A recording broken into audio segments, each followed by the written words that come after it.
What's going on? Welcome to the 2021 edition of the Off the Schneid preview series, where I'll be going over all 32 NFL teams, breaking down their roster, schedule, giving you a record prediction, as well as helping out with some betting tips. If this is your first time on the channel, hit that subscribe button, and if you like what you hear, go ahead and smash that like button as well. Don't forget to check the description for links for the Off the Schneid social media and interact with me directly. I want to give a massive shout out to OurLads Scouting Services and OurLads.com, as all roster and depth chart graphics are straight off their site.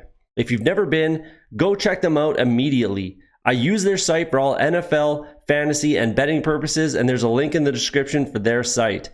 Again, do me a huge favor and hit that like and subscribe button, but enough of that, let's get to your favorite NFL football preview. Taking a look at the New York Football Giants, we will start at quarterback like we do every single time. Daniel Jones. Danny Dimes is the guy here for now, for this year.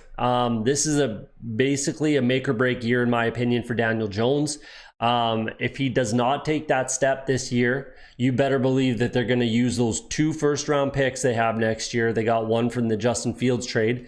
You best believe that they're going to be using those picks to get a quarterback in here. I think it's very, very possible that this team is a quarterback away from being, a playoff team and a contender.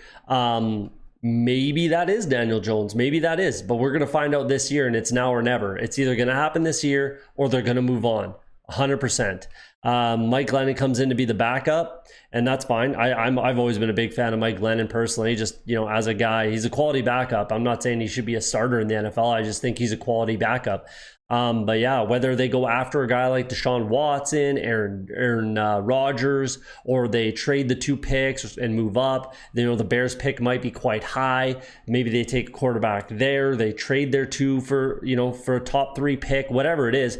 I just think that the fact of the matter is, if Daniel Jones doesn't produce like they need him to this year, they're going to move on from him. That's just how I see it. We'll move over to running back. Saquon Barkley obviously comes back. Hopefully he's fully healthy and can contribute like he can, and can be the cornerstone of this offense, and a guy that Daniel Jones can lean on, and that'll hopefully help him out and ease that pressure a little bit.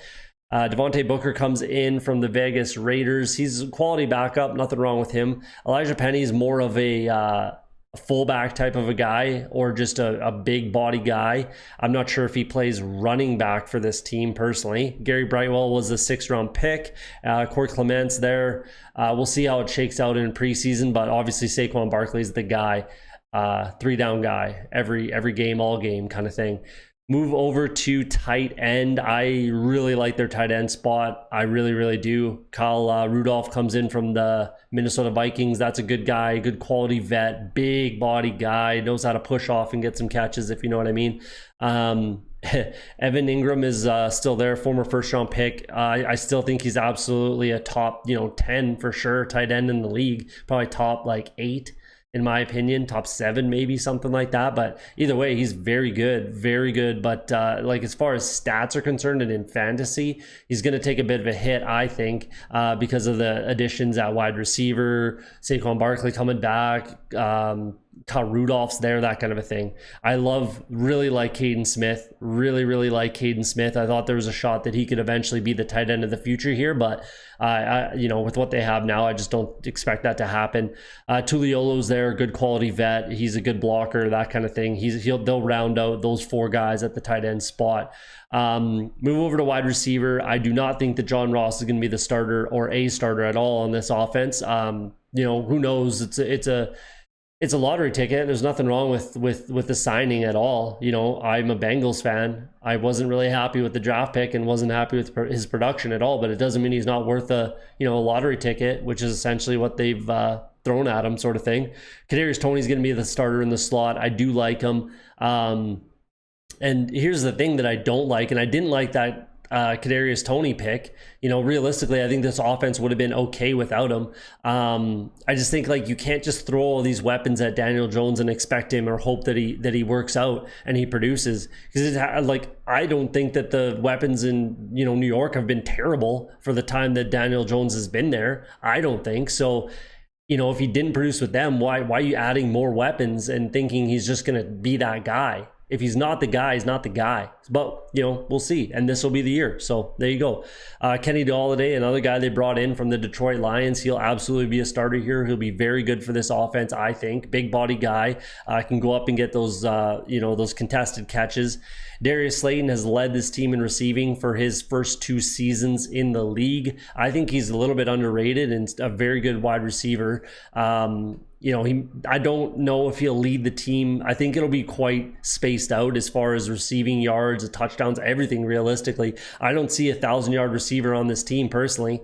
I just think it's going to be spread out. It's not saying that, there's not a, obviously Kenny Golladay is capable of doing that. It's just, I don't know if he's going to get the attention and the targets. I think it's going to be just spread out a little too much to, accommodate that happening. Sterling Shepard's still there. Dante Pettis, sure. David Sill, CJ Board, whatever. Kelvin Benjamin is working out at tight end for this team. So we'll see. Like, they have the weapons. They absolutely have the weapons. They absolutely have the team to win this division and to, compete and be a playoff team.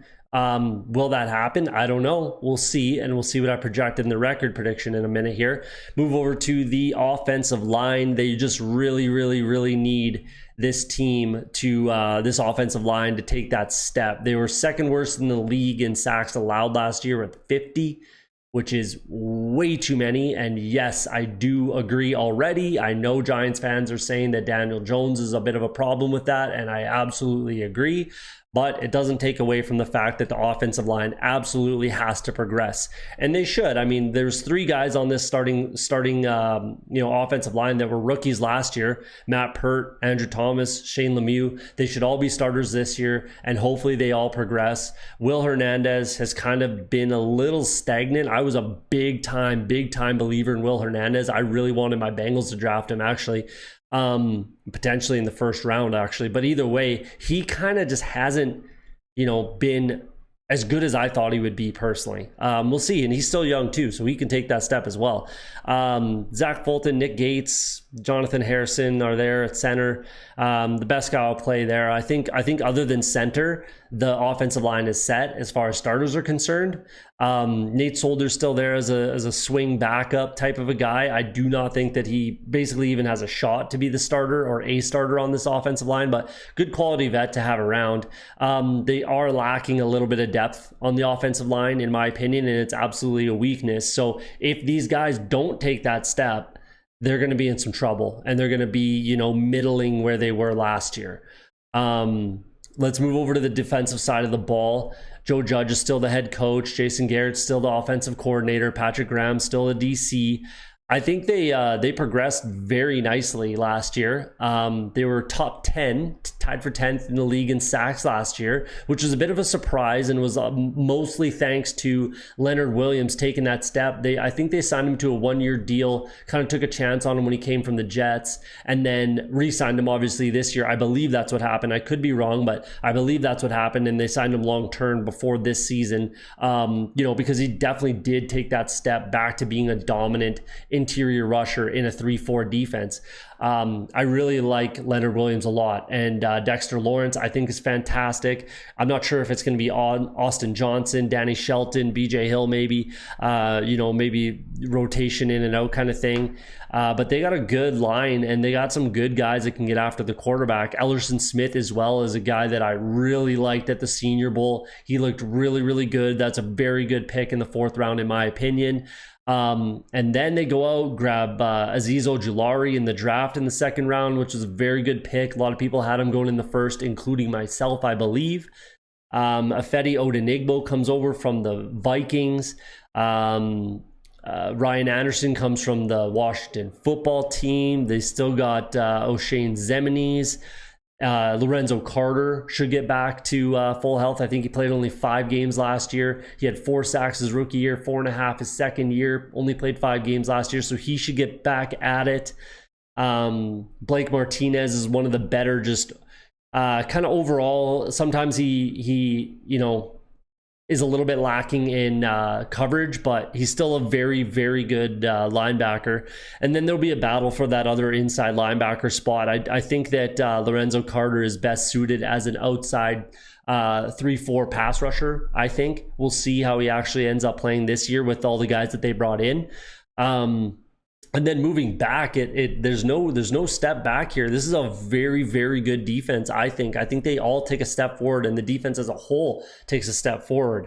James Bradbury, who they brought in 2 years ago, I believe, from Carolina, he's quite good. They brought in Adoree Jackson, who's, struggled, but, maybe in a change of scenery and a change of scheme, that kind of thing, he can take a step. Darnay Holmes is quite good. He was their 4th round pick in the last year. He can get the job done. Aaron Robinson comes in from UCF in the 3rd round. I like him. And there's, they got Isaac Yadam, Rodarius Williams. Sure, those guys can help out. Sam Beal was a 3rd round supplemental pick a couple years ago. Either way, I really love their safeties a lot. Their safeties are in a very, very, very good spot, in my opinion. Jabril Peppers, I really, really like. Logan Ryan, former corner, I really, really like. Xavier McKinney will be back to full strength. Really like him. Julian Love is just fine as well. Their safeties are in a very good spot. So this defense as a whole is quite dangerous. I would be very happy with the Giants defense if I'm a football fan, a football Giants fan. You know what I'm getting at. I'd really, really like this defense personally. So yeah, there's your walkthrough of the roster. Let me know what you think in the comments there, but let's pop over, see what I project them to do in 2021. So there you go, low, high, my, you see it there, 10-7. I actually feel like I want to give them 9-8, but I'll stick with it because that's kind of what I originally projected them to do. I do really like this defense, so I'll stick with it. And realistically, so as far as this is concerned, if you watch all of these NFC East videos, I projected all 3 contending teams, in my opinion, to be 10-7. Cowboys, football team, Giants to be 10-7. I projected the lowest, potential for the Giants, the highest potential for the Cowboys. So realistically, gun to my head, who do I think wins this division and how do I think it shakes out? I think it goes Cowboys, Washington football team, Giants, then the Eagles. Is that how it's going to end up? Probably not. Like if it is, then hey, I'll look back on this and pat myself on the back, but it probably doesn't happen that way. But I do think that it's a pretty open division for anybody to win this thing. Obviously the odds are pretty close except for the Cowboys. They're fair favorites to win this division. Eagles and Giants both 5.5. I think that the Giants have a much better opportunity to win this division, a much better team overall to win this division than the Eagles. So I think they're getting a little bit disrespected there. But I don't think I'll be betting on the Giants. If you wanted to throw a flyer on them in just a solo single bet, then go nuts. You're getting 5.5 to 1 on your money. So nothing wrong with that, but I won't be betting them personally. So let's blow through their schedule here. Week 1, they start at home against the Denver Broncos. I absolutely think they will be able to get that win. I really do at home. Home teams in week 1, I think, are going to have quite a bit an advantage. I think defensively, these teams are very comparable. And offensively, actually, these teams in general actually are very, very similar. Very similar. Both might be just a quarterback away from being playoff division winner contenders. So, but at home, I'll give the Giants the edge in week 1. On the road against the Washington football team, I'm going to go ahead and give them a split with the football team and the Cowboys. So they'll take that loss on the road.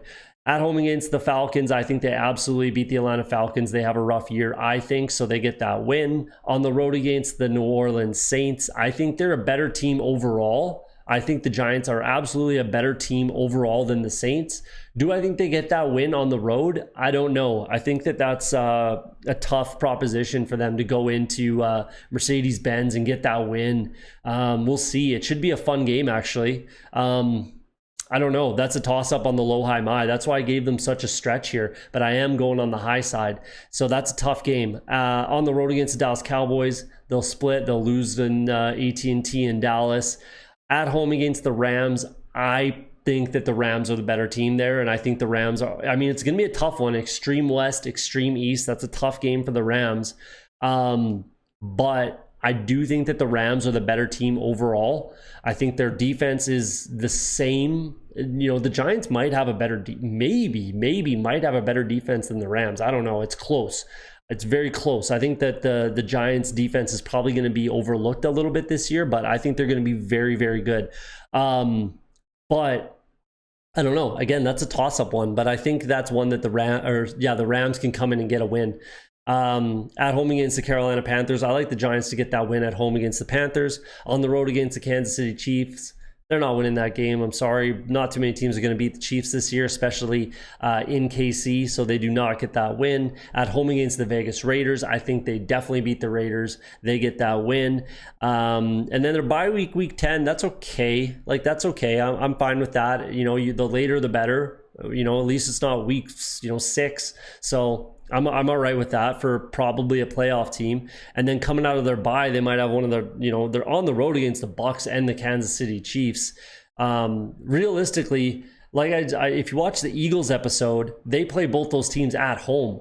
You know, I don't expect either of these teams to beat either of those teams, regardless of being at home or on the road. So realistically, I'm happier if I'm a Giants fan that I'm playing those teams on the road, because you're probably losing anyways. You know what I mean? So you'd rather play teams that you can beat at home or you're a little better matched up with. You'd rather play them at home than, you know, on the road. The Rams, right? You'd rather play them at home. The Panthers, you'd rather play them at home. Even Vegas Raiders, you'd rather play them at home than you would on the road, you know? It's a closer game on the road than it is at home. So there you go. That's how I see it. They're not beating the Bucs. Then at home against the Eagles, they get that win. They probably sweep the Eagles. I'm thinking everybody sweeps the Eagles this year in this division. They might be able to pull off one or two. I don't know. We'll see. And maybe a home and home. We'll see what happens with the Eagles, but I'm giving that win I'm giving the Giants that win against the Eagles there.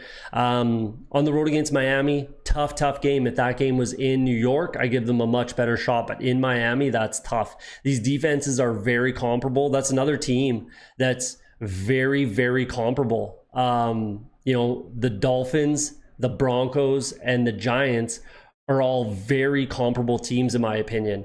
Offensively and defensively. So there you go. That's a tough game. Again, low, high, my is where it's going to fall. On the road against the Chargers, I don't think they get that win. I think the Chargers are a very good team, and I think that's most people think that as well. I think the Chargers are a very, very good team. They might struggle a little bit on defense, but they can absolutely win shootouts. And if I'm taking one of those two gunslingers in a shootout, I'm taking Justin Herbert over Daniel Jones every single time. At home against the Dallas Cowboys, I'll give them that win because, there's some potential that they split with the Cowboys and the football team. On the road against the Eagles, tougher game on the road, but one that they should win. They are the better team overall. They're a potential playoff team. The Eagles are not, so they should get that win. And that's a game that you kind of have to win if you're the Giants, realistically, if you want to get to the playoffs. On the road against the Chicago Bears, that's another game that you absolutely have to win if you want to be a playoff team, which the Giants absolutely do. They're the better team overall, no question. So they should be able to go into Soldier Field and get that win for sure. Then they finish the season at home against the Washington football team. So at home, better shot to win. Let's give them the home and home split. Let's say the Giants get that win. So realistically, I think this season is going to really come down to Daniel Jones and how he progresses and how he performs.